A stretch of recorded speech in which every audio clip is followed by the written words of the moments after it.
Sunday, the President will depart for his next major trip overseas at a time when we have indeed regained our global standing as a strong and trusted partner for peace, progress, and security. This trip will reflect that progress, and it will showcase the President's leadership on the world stage. First, the President will travel to the United Kingdom. While in London, he will meet with King Charles at Windsor Castle and engage with a forum that will focus on mobilizing climate finance, especially bringing private finance off the sidelines for clean energy deployment and adaptation in developing countries. He will also meet with Prime Minister Sunak to consult on a range of bilateral and global issues. Next, the President will travel to Vilnius, Lithuania, to attend the NATO summit. This will take place against the backdrop of Russia's continuing brutal war against Ukraine. He will hold a bilateral meeting with Lithuanian President Nausėda. He will then meet with all of the NATO leaders at the summit, as well as a number of NATO partners from Europe and from the Indo-Pacific. They will discuss a range of subjects, from strengthening NATO's eastern flank to modernizing NATO's deterrence and defense capabilities. Thanks in large part to President Biden's leadership, NATO is stronger, more energized, and more united than ever. NATO is also larger than ever, with Finland having joined the alliance and Sweden soon to follow. This is important for the security and safety of the American people, because a strong NATO makes the United States and the entire world more safe and more secure. At the summit, the President and our allies will demonstrate our unity and resolve in support of Ukraine. When President Putin launched this war, he expected that Western unity would fracture, that NATO would break, that our support to Ukraine would wither over time. He was wrong. The United States has built a coalition of dozens of countries, from Europe to the Middle East to the Indo-Pacific, to help Ukraine defend against Russian aggression. And we have mobilized the security assistance Ukraine needs, including by facilitating contributions from partners and allies around the world, so that Ukraine is in the best possible position to succeed on the battlefield. We continue to stand with the people of Ukraine as they defend their sovereignty, their freedom, and their democracy.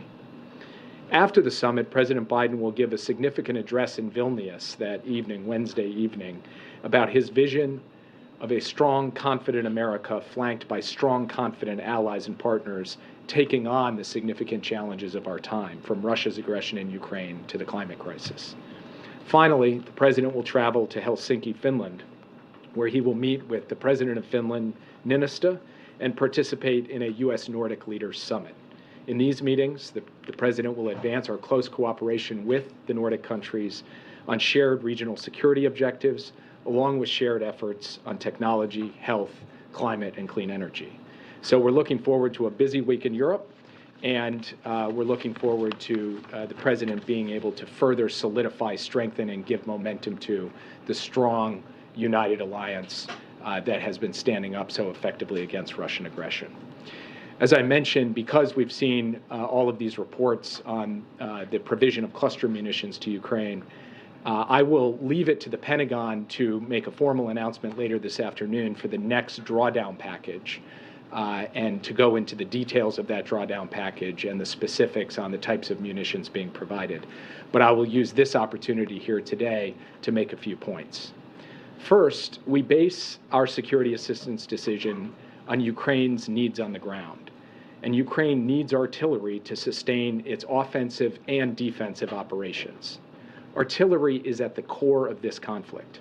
Ukraine is firing thousands of rounds a day to defend against Russian efforts to advance, and also to support its own efforts to retake its sovereign territory. We have provided Ukraine with a historic amount of unitary artillery rounds, and we are ramping up domestic production of these rounds. We've already seen substantial increases in production, but this process will continue to take time, and it will be critical to provide Ukraine with a bridge of supplies while our domestic production is ramped up. We will not leave Ukraine defenseless at any point in this conflict, period. Second, Russia has been using cluster munitions since the start of this war to attack Ukraine. Russia has been using cluster munitions with high dud or failure rates of between 30 and 40%. In this environment, Ukraine has been requesting cluster munitions in order to defend its own sovereign territory. the cluster munitions that we would provide have dud rates far below what Russia is doing, is providing, not higher than 2.5%. And third, we are closely coordinating with Ukraine as it has requested these munitions. Ukraine is committed to post-conflict demining efforts to mitigate any potential harm to civilians, and this will be necessary regardless of whether the United States provides these munitions or not, because of Russia's widespread use of cluster munitions. We will have to continue to assist Ukraine with demining efforts no matter what, given the significant use of cluster munitions already perpetrated by Russia.